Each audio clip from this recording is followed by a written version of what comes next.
अस्सलाम वालेकुम। हम लोगों ने स्टार्ट किया हुआ है FSC MLT second year blood banking and haematology के 2024 का पास्ट पेपर। हम रोजाना उसको सोल्व करते हैं। तो अब हम देख रहे थे लॉन्ग क्वेश्चन, आज हम करेंगे दूसरा लॉन्ग क्वेश्चन जो कि है explain blood transfusion reactions in detail.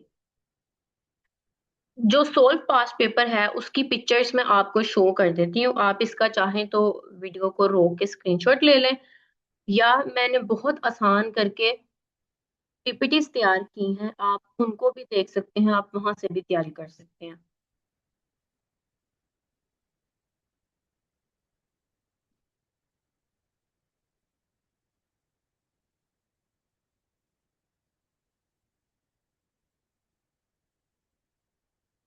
That's it.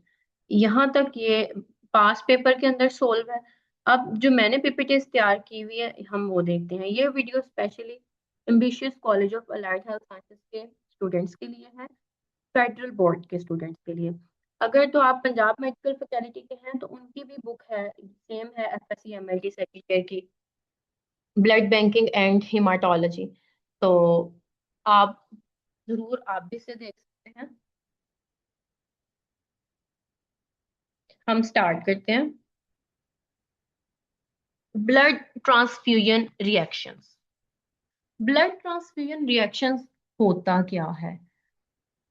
कोई मरीज है, कोई इंसान है, उसके जिस्म के अंदर बॉडी नॉर्मल खून नहीं बना रही जितना के जिस्म को चाहिए होता है। तो उस कंडीशन में उसे जरूरत है खून की, और आप उसे खून लगा देते हैं और उसका जिस्म कबूल नहीं करता, और उसके नतीजे में कोई रिएक्शन आ जाता है, मरीज को बुखार हो जाता है, शिवरिंग हो रही है, कांप रहा है, तो इसको हम क्या बोलेंगे? Blood transfusion reaction. खून की जरूरत कभी भी किसी को जिंदगी के किसी भी मुकाम पे हो सकती है। अनीमिया हो सकता है डिलीवरी के वक्त, किसी सर्जरी के वक्त, ट्रॉमा के वक्त, एक्सीडेंट के वक्त, कोई भी कंडीशन हो सकती है जब ब्लड चाहिए। तो जब भी खून चाहिए हो तो आप मरीज को खून लगाएं और उसके नतीजे में कोई रिएक्शन हो जाए, बॉडी कोई सिम्टम शो करे, तो उसको हम क्या कहेंगे? Blood transfusion reaction.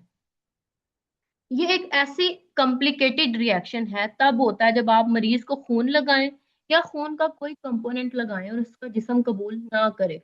खून का कंपोनेंट क्या हो सकता है?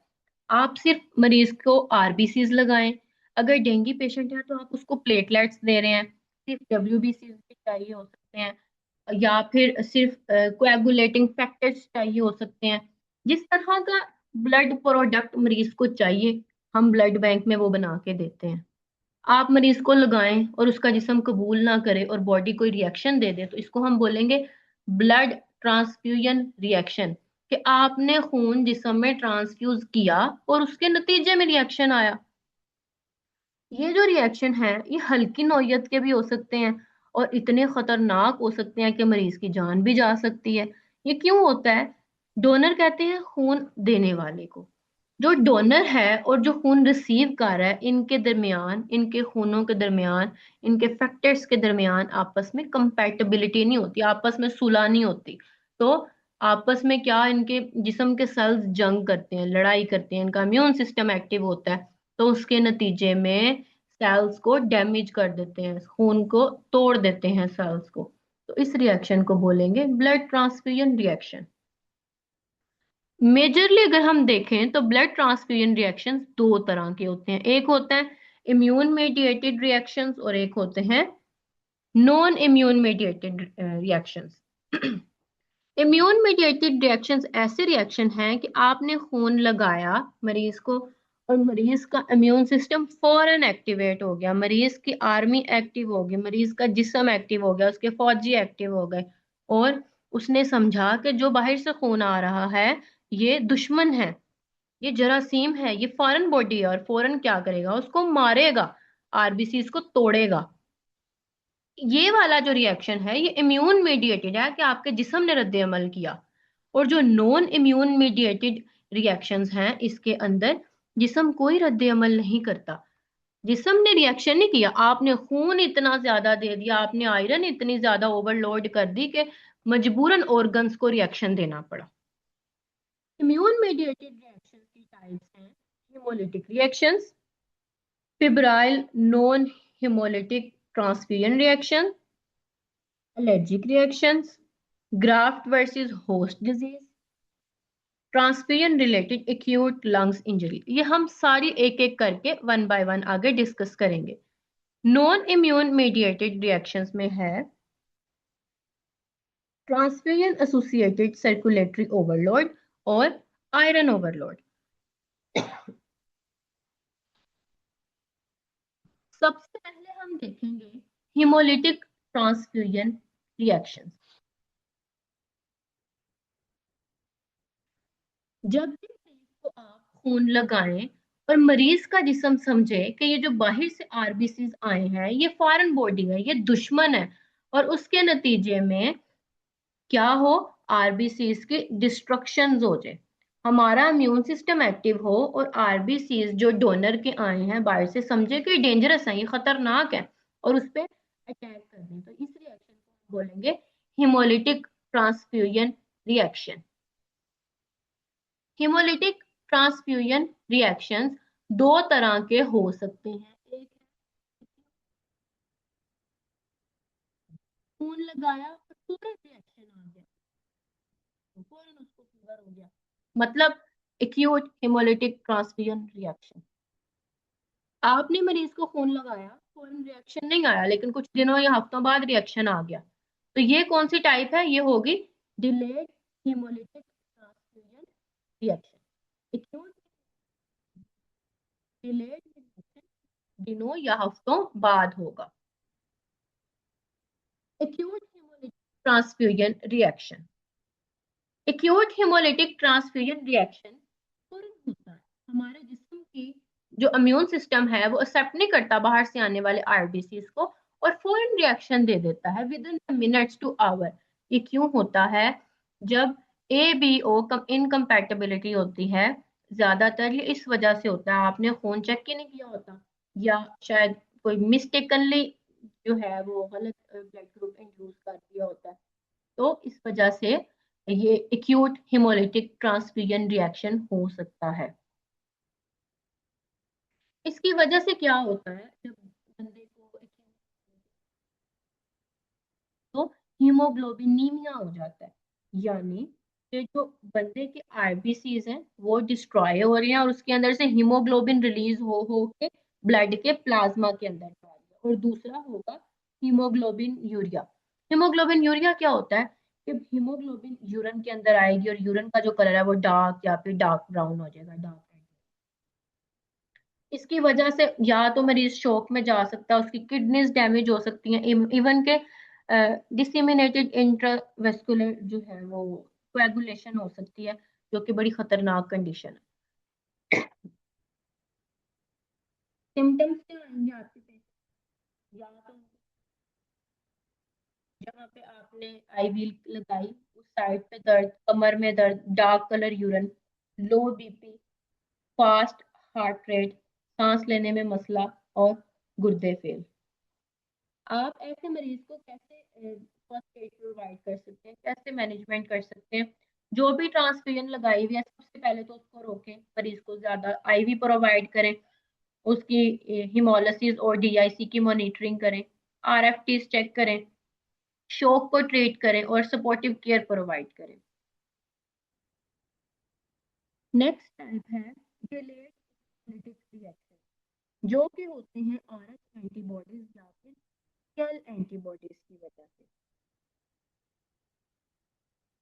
ये इतना स्क्वेयर नहीं होता जितना हेमोलिटिक रिएक्शन जो है वो स्क्वेयर होता है। एक्यूट हेमोलिटिक इतना स्क्वेयर है, ये उतना स्क्वेयर नहीं है, लेकिन ये भी आरबीसीज को तोड़ते तोड़ते आरबीसीज डिस्ट्रक्शन कॉज करते हैं, जैसे एक्यूट हेमोलिटिक में होती है, लेकिन बहुत स्क्वेयर नहीं होता।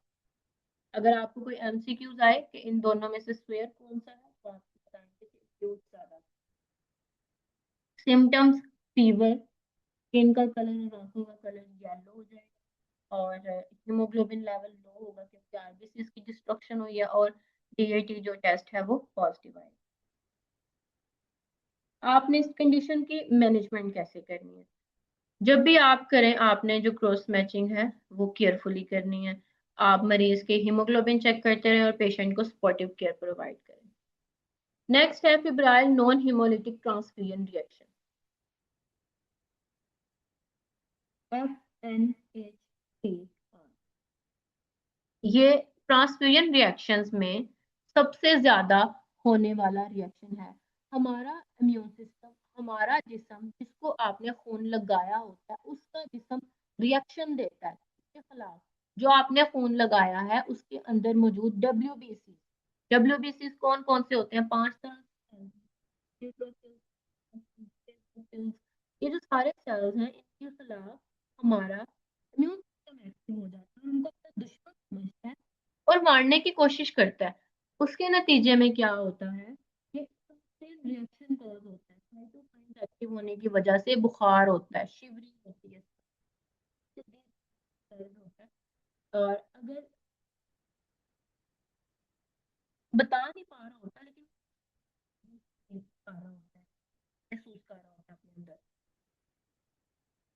आपने इसकी मैनेजमेंट कैसे करनी है? अगर तो बुखार है तो उसको आप मेडिसिन दें कि उसका फीवर खत्म हो और टेम्परेरीली जो ट्रांसफ्यूजन है उसको रोक दें, या फिर आप मरीज को खून ही ऐसा लगाएं कि उसके अंदर से ग्लूकोज, उसके अंदर ना वो होंगे ना इम्यून सिस्टम एक्टिव होगा। नेक्स्ट टाइप आती है एलर्जिक ट्रांसफ्यूजन रिएक्शन। आप मरीज को एलर्जिक रिएक्शन हो जाए बॉडी और रिएक्शन, आपको इस तरह की कंडीशन है जैसे आपको खारिश के नतीजे में एलर्जिक रिएक्शन, या तो ये माइल्ड हो सकता है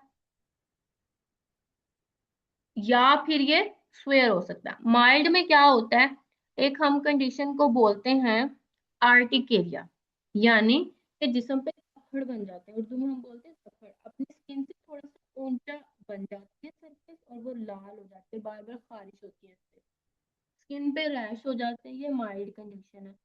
फेयर कंडीशंस में बिल्कुल सांस नहीं आता, बीपी बहुत लो हो जाता है और सम टाइम इंसान को वो कॉन्शियसनेस खत्म हो जाता है, वो बेहोशी हो जाता है।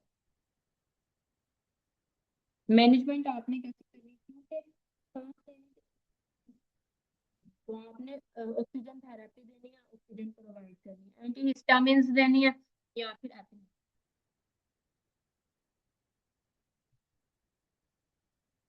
नेक्स्ट कंडीशन है TACO, transfusion associated circulatory overload.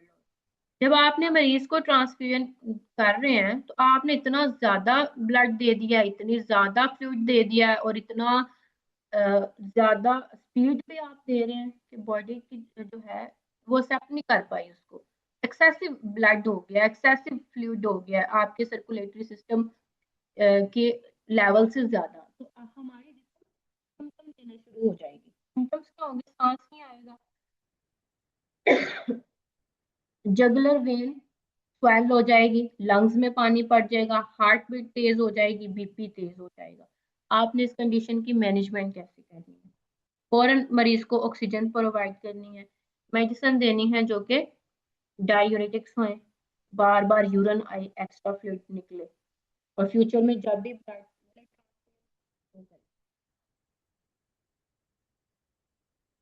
Graft versus host disease, donor के टी लिम्फोसाइट्स जिसको डोनेट किया होता है ब्लड, उसके टिश्यूज के साथ रिएक्शन करते हैं। डोनर जिसने खून दिया है उसके अंदर मौजूद होते हैं lymphocyte, T lymphocytes, B lymphocytes. तो जो डोनर के टी लिम्फोसाइट्स हैं वो रेसिपिएंट के टिश्यूज के साथ रिएक्शन कर देते हैं। जो जिसको खून दिया होता है उसी के टिश्यू अपने फौजी माने जाने उसी को ही डैमेज कर दिया। इसके सिम्टम्स क्या आएंगे? फीवर, स्किन रैश, डायरिया, हिपैटोमेगैली यानी कि जो लीवर है उसका साइज बढ़ गया, बोन मैरो सप्रेशन इन रेयर केसेस। मैनेजमेंट कैसे करनी है?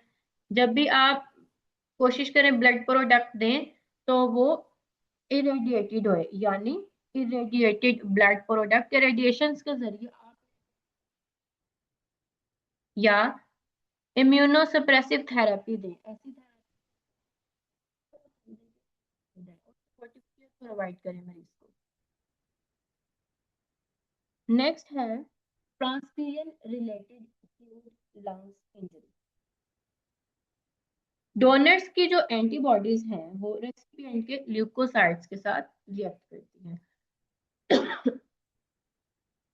डोनर कहते हैं जो खून देता है, इसके अंदर मौजूद एंटीबॉडीज रिएक्ट करती हैं जिसको आप खून डोनेट कर रहे हैं उसके ल्यूकोसाइट्स के साथ, उसके ल्यूकोसाइट्स के साथ। तो क्या होगा, transfusion related acute lungs injury होगी, लंग्स डैमेज होंगे, एक्यूट रेस्पिरेटरी डिस्ट्रेस होगा, मरीज को सांस नहीं आएगा, उसके लिप्स और स्किन ब्लू हो जाएगी, बीपी बहुत लो हो जाएगा, दोनों लंग्स में फ्लूइड जमा हो जाएगा। मैनेजमेंट आपने क्या कर कैसे करनी है, जो भी आप ट्रांसफ्यूजन दे रहे हो उसको फौरन रोक दें, मरीज को फौरन ऑक्सीजन प्रोवाइड करें और मैकेनिकल वेंटिलेशन दें अगर ज्यादा सीवियर है। आयरन ओवरलोड, मैंने आपको बताया था ना कि वो दो टाइप्स ऐसी थी जिसके अंदर इम्यून सिस्टम एक्टिवेट, आपने जो बाहर से खून दिया होता है उसकी वजह से ही हो रहा होता है। ये है ट्रांसफ्यूजन रिलेटेड और आयरन ओवरलोड, ये दोनों उसी की टाइप्स हैं, non immune mediated. Iron overload एक ऐसी कंडीशन है जिसमें बार बार ब्लड ट्रांसफ्यूजन हीट रिपीटेड ब्लड ट्रांसफ्यूजन की वजह से मरीज के जिस्म के अंदर बहुत ज्यादा आयरन ओवरलोड हो जाता है। तो आयरन के जिस्म के अंदर ज्यादा होने की वजह से ये कंडीशन आती है, इसको fatigue, joints pain, liver damage, heart failure. आपने मैनेजमेंट कैसे करनी है, आयरन चिलेटिंग थेरेपी, ऐसी थेरेपी दे कि आयरन भी बॉडी से रिमूव होए, मरीज का रेगुलर आयरन लेवल चेक करें और अननेसेसरी जब भी आपको चाहिए हो सिर्फ तब खून लें, अदरवाइज अननेसेसरीली तो वैसे कोई भी नहीं लेता, इससे अवॉइड करना चाहिए। ज्यादातर जो है वो थैलेसीमिया के पेशेंट में आयरन। कंक्लूजन, जो ब्लड ट्रांसफ्यूजन है वो किसी के लिए भी खतरनाक हो सकती है अगर आप proper blood grouping cross matching ना करवाएं तो इसलिए आप जब भी blood group as a medical lab technologist जब भी ब्लड ग्रुप करें तो एक बार क्रॉस चेक कर लिया करें। और आपको एक बहुत खास पेशे के लिए चुना गया, आप सब बहुत खास लोग हैं, तो ईमानदारी से अपना ये काम करें और इन चीज़ों को सीखें ताकि आप अपने फील्ड में बहुत ऊपर जा सकें और बहुत कामयाब हो सकें। अगर आपको कुछ समझ नहीं आया तो आप मुझसे पूछ लीजिएगा और इसकी जो पीपीटीज हैं वो भी स्लाइड शेयर पे शेयर हो जाएंगे इंशाल्लाह। थैंक यू सो मच, अगर आपको कुछ समझ नहीं आई तो यू कैन कमेंट।